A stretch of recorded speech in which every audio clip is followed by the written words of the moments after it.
We worship the Lord in the Spirit. Praise God, today is the second Sunday of the month again, and we are in our Victory Sunday. Salamat sa makadaugan. Karong adlaw, I know everyone is victorious, but we have no much time to share our victories anyway. But the Lord knows that we are all victorious this morning. Amen. Hallelujah. O, karong buntag, maghisgot na sabtaan ng butanga, no? Hallelujah. I was so busy this week that I was not able to cope up all my schedules. Mao na nga grabing schedule karong simanahan, no? But anyway, God is providing us His strength. Karong buntag, let's try to open our Bible to 1 Corinthians now, chapter 15, verse 57, and Romans 8:37. In the book of Corinthians, it says, "But thanks be to God, who gives us the victory through our Lord Jesus Christ." In Romans 8:37, "But in all things we overwhelmingly conquer through Him who loved us." Hallelujah. Isgutan nato about victory this morning. Kabalo mo, we can always sing that song, "We are victorious." Nga naman, because God give us our victories. Tungod kay ang Dios naghatag sa atong mga kadaugan. The victories that we are enjoying now, we are of course enjoying it because we have acquired that victory from the Lord Jesus. So karon, pwede ta makadeclare, we are victorious because of Jesus. Tanan mo ingon, we are victorious because of Jesus. We have been talking about all the victories that we have in Jesus, and today we will have a summary. Murag i-summarize nato tanan natong kadaugan. And God will be just reminding us of all these things today. I know God will be working out with our victories again this morning. Mao nga atong isgutan karong buntag about victories we have in Jesus. Ang mga kadaugan nga naatong naangkon diha kang Ginoong Jesus. The first victory that we have through the Lord Jesus Christ is found in Matthew 1 verse 21. This primary and the foremost, victory that we have. "She will bear a son, and you shall call his name Jesus, for he will save his people from their sins." Now, kanina verse, makita nato to remind us nga ginasulti ni ngadto kang Maria. It is referring to Mary, who will be, of course, conceiving the Son of God, the Lord Jesus Christ. But the purpose, nganong na si Jesus sa iyaha, o ganong ingalan or nganlan siya Jesus, ingon siya, for He will save His people from their sins. That's the first victory.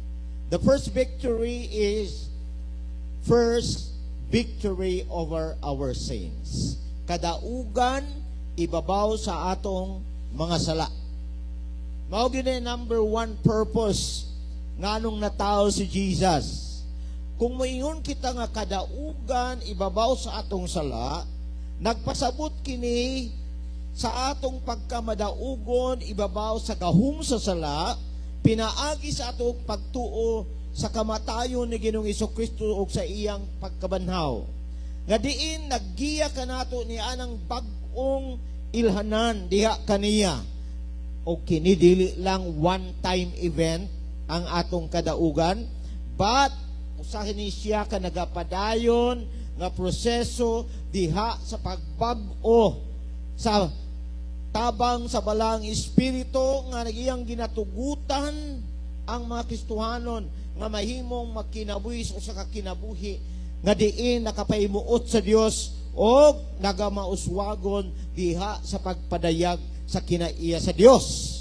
Kani nga kadaugan na dawat nato pinaagi sa atong paghinulsol, pagsandig diha sa kalig-on sa Ginoo o sa madasigon nagasunod sa iyang mga kasuguan. Mao nga nagmadaugon kita ibabaw sa gahom sa sala pinaagi kang Ginoong Hesukristo. Nganuman every time we commit sin, we are no longer of course bound for hell. Kung makasala manggud ta karon, lahi na sa una, makasala ta karon dili na ta ingon nga moadto ta sa impierno. Nganuman mao nang giingon siya nga it is of course the victories achieved, ang kadaugan, kini kadaugan, ibabaw sa sala, atong nadawat pinaagi sa atong paghinulsol. Why? Because God gave us a promise about a person or everyone who commits sin, ang matag-usa nga makahimo og sala. Sa diyang muduol kita kan Jesus, ang iyang dugo mo'y magahinlo kanato sa tanan natong kasalanan. Walay magpabilin nga gahom sa sala sa mga Kristohanon. Basta kay, basta kay sa matag pagpakasala ug ang Ginoo mohatag nato pagpadayag nga nakasala ta, kinahanglan ta mudangob kita sa paghinulsol. Because sin has no more power, of course, to control us, because Jesus give us that victory over sin. Mao nga kitang tanan karon nagmadaugon ibabaw sa kasalanan. That's why you are not a sinner anymore. We are righteous before God. Amen. Makita nimo si Apostol Paul nga si Apostol Pablo sa diyang ang iyang ngalan Saulo pagani. Sa diyang nagagukod siya sa mga Kristohanon, nagapatay siya og mga Kristohanon, iyang ginapapriso ang mga Kristohanon. He was bound by sin. He was controlled by the power of sin. But the Lord just tried to give him grace and meet him at the road to Damascus. Samtang ang Ginoo nakakita na sa trabaho ni Saulo, kay galamiton man siya, iyang gitagbo, gisugat niya si Saulo dito sa dalan padulong sa Damascus. Ug pagsugat nilang duha, bang! Unsay nitabo kang Saulo? Unsay nitabo ang Saulo? Nahug siya. Nahug siya sa iyang kabayo and then he became blind. Nabutag yun siya. Igun anak ng kanang pamaagi sa Ginoo ba sa una, no? I don't know kung buhatong gyapon niya ron. But there are people nga usahay tawagon sa Ginoo sa pagpangalagat pero naasay mga turning point. Naasay may tabo sa iyang kinabuhi aron siya mahigmata ba, no? So, when Paul meet the Lord at the road to Damascus, dito naghinulsol siya, nangayos pasaylo sa Ginoo, gi-adapt siya sa mga apostoles, nahimo na gyud siyang tinuod nga Kristohanon, ug pagka himo niyang Kristohanon, nahimo siyang apostoles alang sa mga Hintil.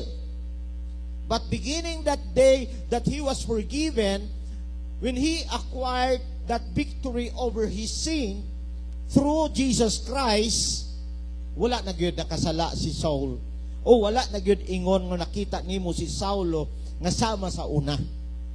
Ang Saulo nahimo ng Apostol Pablo ug nagawali sa pulong sa Ginoo, nagabadlong sa mga makasasala, nagasangyaw sa mayong balita ug daghang mga tao nga naluwas pinaagi sa iyang kinabuhi.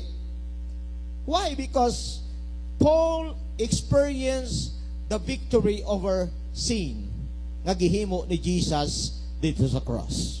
And that is our victory. Kung si Pablo nga si Saulo nga makasasala sa unang panahon, gigamhan sa sala, maupod ta, ba?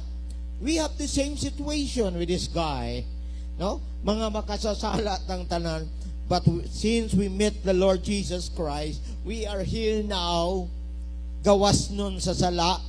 We have, of course, we were freed from the power of sin. Why? Because nagmadaugo naman ta ibabaw sa sala pinaagi kang Ginoong Hesus. Amen. That even in the book of Psalms, David proclaimed and declared that yun siya, never forget the Lord that He forgive us of all our iniquities. Ikaduhang kadaugan nato sa 1 Peter chapter 2 verse 24, and He Himself bore our sins in His body on the cross, so that we might die to sin and live in righteousness, for by His wounds you were healed. Pinaagi siyang labot kamo nangaayo na. Unsay kaduhang kadaugan nato naangkod through Jesus, victory over our diseases. Kadaugan ibabaw sa atong mga balatian. And what is this all about? When we say kadaugan ibabaw sa atong mga balatian, it refers to the concept of overcoming illness through faith in Jesus Christ, who defeated sin, death, and sickness through His death and resurrection, by relying on a higher power to provide healing and strength rather than by one's abilities alone. Ang ginapasabot niya, mao kini, nga kung moingon ta nga nagmadaugon tay babaw sa atong mga balatian, nagtumong kini sa panghuna-una nga nadaog na nato ang mga sakit. Pinaagi sa atong pagtuo kang Ginoong Hesukristo nga mao'y nagpildi sa sala, sa gahom sa sala, sa kamatayon o sa mga balatian, pinaagi siyang kamatayon o sa iyang pagkabanhaw. Nagpasabot na siya that when Jesus died on the cross, He suffered wounds for our healing, and He was buried. Wala pa tayo kaayuhan, di pa nakumplito ang programa, but when Jesus has risen from the dead, the victory had been declared. Amen. Moto nga nagmadaugon tauban o ibabaw sa tanang mga balatian, that now when you rely on that higher power that can provide us healing and strength, kitang tanan makadawat gayod ug makasinati niya ang gitawag natong kaayuhan sa balatian. It can also mean to say that having a spiritual victory, such as finding peace and joy through faith, despite illness or a physical one, where a person acts in accordance with their faith to overcome sickness. Bisan daw ingon nga kanabang kita natay spiritual healing, nagmadaugon ta natay spirituhanong kadaugan, nga bisan nata usahay gibati, nagyapon tay kalinaw, nagyapon tay kalipay, ngano man tungod sa atong pagtuo nga giayo na ta ni Ginoong Hesukristo. And as we continue to believe that, of course, sa diya samtang nagpadayon ta sa pagtuo niya na nan magpabilin ta nga maayog panglawas. Ha? After, of course, the resurrection of Jesus, makita nimo na si Pedro ug si Juan, one time when they went to the temple, there was a beggar there, a lame man, usa ka bakol, ngayon nagsigig pangayo og limos dito sa sa simbahan, sa templo. Ana magyun ang mga masakito, no? Makililimos, I should say, maglaray anang simbahan. Kay ngano naa sila pangunahuna ang mga tao kay gikan magsimbahan maluoy. Maayo pod, no? It's really a good strategy anyway. But you will see that the lame man was staying there. His purpose was not to be healed. Apan ang iyang tuyo, mga iglimos. Mga pag-agi ni Pedro ug si Juan, nagsige na siya pangayog limos. Pero unsa gitubang ni Pedro niya and John? Ha? Ingon siya nga, silver and gold, have I none. Sa lapi ug bulawan wala ako. Apan ingon siya, in the name of Jesus, rise up and walk. Ha? Wako'y sa lapi, wako'y bulawan, pero na ako'y Jesus. That's the great wealth that we have. We have Jesus in our lives, di ba? Imo ba nang recognize sa imong life nga ang pinakadakong bahandi nga naa sa imo karon is Jesus? Mao na imong puhunan, ha? For everything, healing, supply, and everything. So, ingon ni Peter, in the name of Jesus, rise and walk. paggunit ni Peter sa kamot sa bakol, oh, nitindog man po siya. Nitindog man po siya. Pagtindog niya, naligon, na-restore iyang mga tuhod, iyang tiil, naglukso-lukso, misulod dito sa templo nga nagdaig sa Ginoo. Muna ilanan, nga ingon si Jesus, by the stripes of Jesus, you were healed.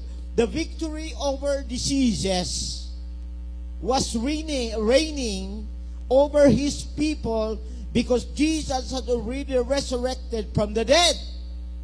Na kung imong tan-awon in the book of Acts, nga bisan pa ang anino ni Pedro, paglabay niya sa mga masakiton, nangaayo.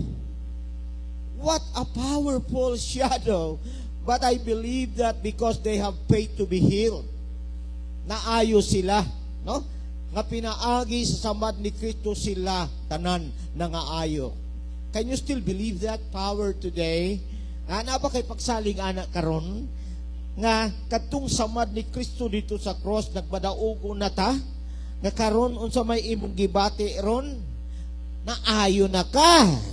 Hallelujah, naayo na ka by faith. All right, pinaagi sa imong pagtuo. Kagahapon nagwali ko dito sa Mauswagon, Mabini, no? Paghapit namin manguli, katong anak ni Pastora, pregnant, ang iyang due date is December, mga first week of December. Iyang i-share iyang problema sa ako, she was suffering from diabetes. Giing na sa ubigay ni, may posibilidad ng iyang baby mamatay, tungod kay ingon sa ubigay ni nasudla na og tubig ang iyang baga hasta iyang brain. Pero katong anak ni Pastora nga niduo sa kuwa Romilin Albarasin, ingon siya namong ko'y pagtuo, Pastor, nga giayon ako sa Ginoo. Nya siya naapektahan na po siya, kinalan siya mag-diet, naniwang na siya. Pero siya gi-MC ba ya? Siya nag-MC sa service. Makita na ako yun siya, there's something wrong with her. Kaya nga nung murag hangakon na siya mag-istorya at tubangan.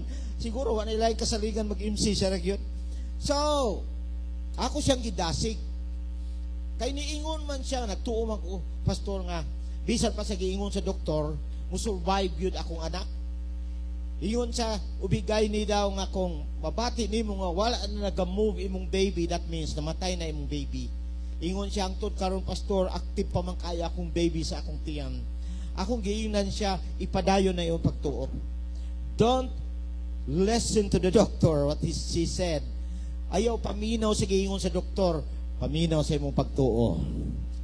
Hallelujah. Giingnan ako siya nga, kung maunay imong pagtuo, madawat nimo according to your faith. Mo na siya, no? Because the Lord said that by His stripes you were healed. So that is the second victory. O sa unang victory, victory over our sins. Ikadua, victory over our diseases. Ha? Kung nakakigibati ron, by faith, naayon ako. Ha? Hallelujah. The third, of course, victory that we have, and my God will supply all your needs according to His riches in glory in Christ Jesus. Kabalo mo, kanang atong mga saad, gi-connect yun na siya ka sa ngalan ni Jesus. Ha? We have victories in Jesus. Alright? Nga naman, because our victory, sa akong giingon, is not from us. It is from the Lord Jesus. The third victory that we have is victory over our needs. Kadaugan, ibabaw sa atong mga pagkinahanglan. Napatay pagkinahanglan ng karong adlaw. Kisa ninyo wa na pagkinahanglan. Kaya I will join you. Tanan ta, as long as we still living, sabtang buhi pa ta, nagyutay permi pagkinahanglan. Amen? Bisan pa siguro, dagan ka kwarta, dagan, you have every wealth that you need, pero naagi ako kay pagkinahanglan. But in every need, sa matag pagkinahanglan nato, we always rely on that victory that we have nga nagmadaugo na ta ibabaw sa atong mga pagkinahanglan. Now, what is the meaning of this? Unsay kahulugan ani may igsuon? Now, kini nga kadaugan nagpasabot nga kita nakadawat niini pinaagi sa atong pagtuo sa Ginoo sa iyang pagtagana o sa usa ka resulta sa kadaugan ni Kristo ibabaw sa sala. It is not about human strength. Dili ingon nga nagmadaugon ta tungod sa atong kaugalingong kusog, apan sa pagsalig sa Dios nga siya maoy magahatag sa atong pagkinahanglan. Madaog ang pagsulay o pagpintal o makakaplag tagkalinaw pinaagi sa pagsandig sa gahum sa balaang espiritu. You know, grabe ang gibuhat sa Ginoo karong panahon na ba sa akong life kay sa una kabaluman ko nga or kabaluman ta nga lisod pamanggid sa una, no? Sa akong pagministry sa Ginoo karon nga nagsakay-sakay ko ba sa sakyanan, maka-imagine ko, makakita ko sa mga tao bitaw nga gatindog sa karsada, waiting for a vehicle to ride. Makauna-una ko sa akong kaagi sa una ba nga, gikan ko sa Bible school, kanang mauli na ko diri, mauli untak sayo, pero wala lagi sa kasakyan. Kay Sabado o Biyernes sa hapon, daghan naman yung kay pasahero, anak kay manguli mga tao, no? Kay wanay trabaho, kay weekend na. Di ako sa ulas magulat, usahay alas 3 pa ko diha. Maaptal na ko alas 5 nagsigtindog, wala ko kasakay. Kaya ang mga buses from the terminal kanunay puno naman daan. So inigagi sa ulas wala. Kung makasakay man ka, pasakyon man ka sa konduktor, standing position. Basta paita, no? And that way, mao gyud ni akong time makaingon jud ko ba nga karon nga nanak ko sakyanan ko salamat yun sa Ginoo na ang yun time, no? Makaingon ko nga God is really true. Tinuod yun ang ingon sa Ginoo ba nga God is able to do beyond, exceedingly, kasabot ba na labaw pa, sobra pa sa atong mahuna-huna o sa atong arang mapangayo, no? Kay numdum ko nga God reminded me of this. Nga sa una, kabalo mo, gikan ko diri sa Digos, magbaguot magyud ko sa akong bag, no? Kanang pakbag nga dako kaayo. Kinahanglan man gyud na ako punon sa akong mga sanina kay whole week ba ako sa Bible school. Magbaklay ko ana gikan sa kanto sa BRC going sa camp. Usahay maglisod na gani kog sakay gikan sa crossing sa Ulas. Kay lagi puno kaayo kay hapon nating uli ba. Di nyo ka kasakay, magbaklay ko kayo sa Ulas going to the camp. Nga kay numdum ko nga, yagaan pag ko ni Brian, bisan to si Reb, yagaon kay itong dako. Pero yakalag. Maglakaw, maagian gani ko nila sa kanang sa BRC, bagikan sa kanto sa BRC going to the camp. Nga usahay, lapok pa yung kayo. Masugatan man ako sila sa ilang pick up, sa ilang sakyanan nga gwapo. Aksyonan ko nila dasmak pero na ko kurba. Ato yun God. Pero kabalo ko nga sila to. Sila to. Mabaot akong pitpit dito sa daplin kayo kay lagi. Aksyonan ko nila dasmag. So wala lang. Kaya I know, nagkomedya ra sila. Yung ko moabot ra yung panahon ay kamo na po akong dasmagan. But the Lord is so good, no? I was imagining karon adin ag yung kumusaffer og ingon ana, no? Matumig Thanksgiving sa una kaming Jipre. Nya tagan mo kung kanang paa sa baka gyud kanang usa ka paa ba sa baka. Basta kami ni Jipre, isud man nila tong sako, mabaw migyayo, unya passenger season pa jud kay December. Ang style na mo, ibutang man to na mo sa running board. Pabutang na mo, iko jeep. Kay gamay ka mang tao, akong gingnan, kat sa bintana, jeep, inighaw sa mga, kay di man may kaagi sa door sa bus yun. Wag yung kailangan ideya. Yung ko kat sa bintana, jeep po niya, reserve. Reserve dahil. Aptik man kayo na mo kat mo sa bintana niya. may advantage yun yung gamay tang tao, no? Dali rin kalusot. Lusot na, basta kay si Jeep. Perting singuta pag abot dito, basta kay, wow, ingon ko ka. Harang gayud kalisod. Usahay, mag-thanksgiving niya, daghang kayo sila gipada. Pastor, magdala ka aning butong. Pastor, magdala ka aning saging. Kung kinukuhin ko, di yun, kapasaan na ba? Piting lisura, karon. Ha? Mingon ang mga kwan. Pastor, magdakag butong, ikarga tanan. Pastor, magdakag saging, ikarga tanan. Basta kay, wala nagibaliban, no? Mabaw tag kwan, ng lata ng mga saging kay, lagi, daghang maghalad ng saging dito sa bukid. The Lord is really good. No? Nakainom, nagsige niya kung realize karon ba nga, grabe ka Lord. No? Badyo ko nagdahom nga maabot ko ani nga tulo na kabuk akong sakyanan. Ha? Ngambog man si pastor. Gusto lang na ako makita ba ninyo nga ang Ginoo mo supply gyud sa atong mga pagkinahanglan. No? Beyond what we ask or think. So salamat sa Ginoo that the word become real. Kitang tanan mo abot yun ana nga punto basta mo padayon ra gyud tagsalig sa Ginoo that we are already victorious over our needs. Amen. Praise the Lord. Next victory that we have. Makita nato sa Hebrews 13 verse 6. Ingon siya, so that we confidently say, the Lord is my helper. I will not be afraid. What will man do to me?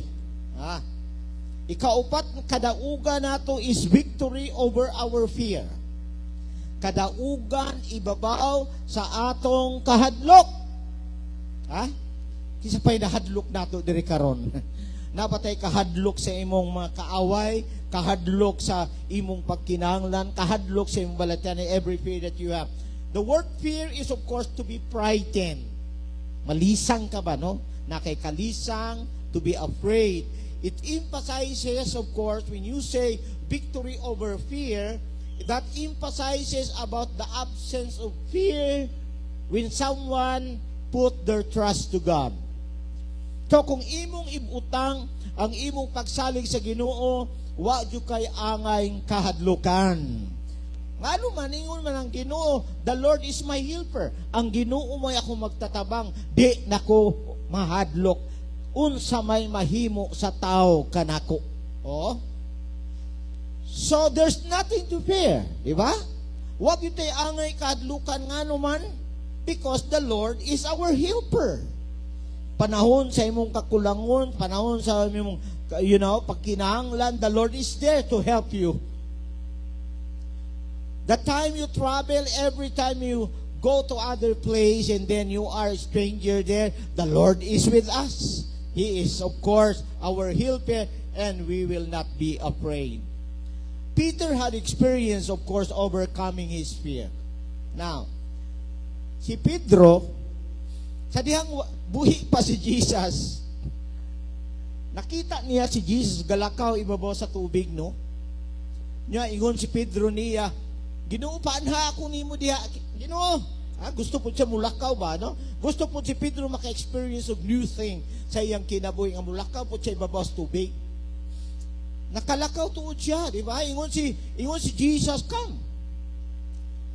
Pagtamak ang first step ni Pedro sa tubig, nindot pa kayo kay ngano nakalutaw pa siya. Pero ning hagarus man ang hangin god. Paglingi niya pasta niyang hadluka na unlod si Pedro. This is a picture nga samtang ikaw magpabili nga naay pagsalig sa Ginoo, di yung ka malunod. Malunod sa imong kahadlok.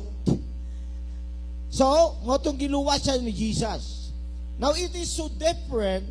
Makita ni mo hadlukan yun si Pedro kay ngano pagkamatay o pagkadakop ni Jesus, nay nangutanan niya katulo kay gayon. Di ba kauban man kani? Pareha man mog sinutihan, parehan man mog style. Kapila si Pedro naglimot? Katulo. Kay hadlok siya nga patyon pod dakpon. Hadlok siya nga dakpon sama kang Jesus. Pero pagkamatay ni Jesus, nabanaw na si Jesus, on the day of Pentecost, on the day of Pentecost, out of the 120 disciples of Jesus nga nagpabilin, human namatay si Jesus ng layas, ng backslide, ng gutong daghang tao, 120 na nabilin, apil ang mama ni Jesus, and the 12 apostles, or 11 apostles were there, on the day of Pentecost, sa Acts chapter 2, makita nimo, sa dihang ingunang mga tao na unsa man nangabuang man ni mga tawhanan ni nangahubog man ni sa iyo pang buntag korting lutos kay ngano nag-speak in tongues naman ang mga 120 people. Imagine unsa kay madungog sa mga tao nga anang 120 ka mga tao nga nag-speak in tongues. No? So kinsa ramay nangisog nga wa nahatlok kinsa may nitindog. Come on, kinsa nitindog? Si Pedro. Si Peter ay nitindog. Wa gyud siya nahatlok. Giingnan niyang mga Hudiyo katong Jesus nga inyong gilansang sa cross. Giklaro-klaro na gyud niya. Sa katapusan sa wali ni Pedro, ingon dayon ang mga tao. Gisakitan sila silang kasing-kasing. Iyon siya mga brad, pastor, unsa may angay namong buhaton? Ingon si Pedro nila, pag hinulsol o pabautismo. Pag ingon ni Pedro, nagpabautismo ang 3,000 ka mga tao. Wow! Ngano man, tungod kay si Pedro, nagmadaugon, iyang gidaog ang iyang kahadlok sa iyang kaugalingon. That's why it is really a proof that when Jesus died and has risen from the dead, kita giyatagan niya kadaugan ibabaw sa atong kahadlok. Kung bation ka ana kay tao raman ta, mingon manabata dayon sapagkat kami tao lamang. Yes, that is really true. Fear is a human nature. Natural yun na siya sa usa ka ordinaryong tao. Pero kay naaman tay Kristo, dili tao ordinaryong tao. We are believers of a living God who is great. Tungod ni ana kay naaman tay Kristo nga mga tao, di ni yuta angay mahadlok. Karon madlok pa man mo unglo-unglo, no? Mahadlok pa man tag aswang, mahadlok pa tag, usahay mo abot ni sa atoa. Pero mo nagiingon ni Jesus that you are going to resist in the name of Jesus. Amen. Mao na nga si Jusayon ron, kabalunan na siya mo ingon, in Jesus' name you have no power. Naana na si Jusayon ron. Kabalo na siya mo rebuke. Now another victory that we have in John 16 verse 33. Ingon siya, these things I have spoken to you so that in me you may have peace. In the world you have tribulation. Kanang word nga tribulation diya, trouble sa ubang translation. Sa ubang translation pag yun, problems. Ingon siya, ni ining kalibutan na daghan mo mga kasamok, kasakitan, problema. Apan, ingon siya, paglig-on. Why? Because ingon si Jesus, I have overcome the world. Gidaog na nako ang kalibutan. The fifth victory that we have is victory over our troubles. Troubles. Unsa may kahulugan, ana? It means successfully overcoming, defeating, or prevailing against the difficulties, challenges, or hardships one faces in life. Ano kahulugan, ana? When you say, na kay kadaugan ibabaw sa imong mga problema or mga kasamo, kaguliyang sa imong kinabuhi, nagpasabot nga ikaw nagmalampuson sa pagdaog, napildi nimo, o nagpadayon ikaw sa pagkatupang batok sa mga kalisod, mga hagit, o mga kalisdanan nga imong ginatubang sa imong kinabuhi. Mo kini ang imong kinaiya nga ikaw kinahanglang mubarog ibabaw sa imong mga kaaway ug pagdawat sa kadaugan sa matag usa nga imong giatubang nga matawag nimong problema o mga problema. You know, kung normal man ang fear, normal po ang trouble. Samtang naata sa kalibutan, naayoy trouble. Naayoy problema. Naayoy kasakitan. Pero hinumduman na to, nga si Jesus mismo ningon, I have overcome the world. Kana nga kadaugan ni Jesus sa kalibutan, sa makasamok sa kalibutan, atong usab na angkon nga kadaugan. Nga naman, because all these victories are ours through the Lord Jesus Christ. Kabalo mo si Paul pagkaluwas niya, wa nagpasabot nga naluwas siya, nga di na siya muatubang og makalisod. Nga sapnayon na siya sa Ginoo ba sa iyang pagtrabaho, no? Kung imong tanawon sa Corinthians, ingon si Paul, niagi kog kalunod. Ingon si Paul. Niagi kog kahubo. Niagi ko nga walay kaon. Niagi ko nga walay ikasulot nga sanina. Grabe. Daghang mga tao nga mupatay unta nako, gibato man na siya maayo, hapit na siya patya. Pero ingon siya, wala gyud may naluya ug wa may napildi nagpadayon ang among kadaugan. Amen. Di ba kitang tanan nakatubang matang mga problema na no? Kasi wa katubang o problema diri sa kinabuhi sukat siya na Kristohanon. Wala. Puro siya nag-face of the same problem. Pero salamat sa Ginoo nga tungod kang Jesus nga naa nato, naghatag nato kadaugan, mudaog yun ta kanunay sa atong mga problema. Sa ligi si Jesus, ayaw papildi sa imong problema, sa imong trouble. Why? Because we have already victory over our troubles. Amen! Next, nakadaugan.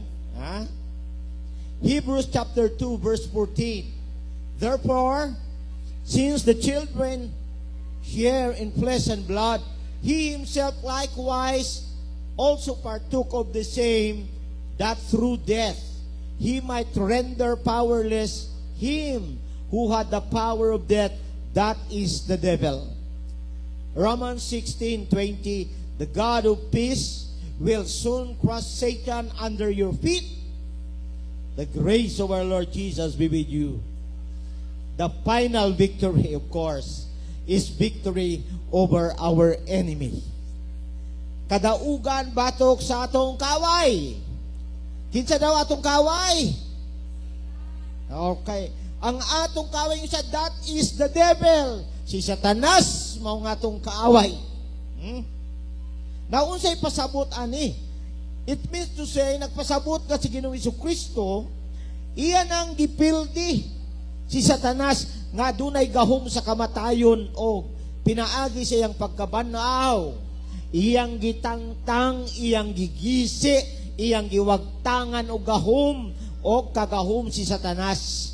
Nga ang ultimatum nga pagpakig-away na daog na ni Jesus dito sa cross, nga maunay gingon sa Book of Ephesians, nga iyang gidisarmahan. Iyang gidisarmahan. Kasabot man disarma? Ipangkuha na ni Jesus ang mga armas ni Satanas. Gikuhaan niyag armas ang mga espirituhanon nga rulers.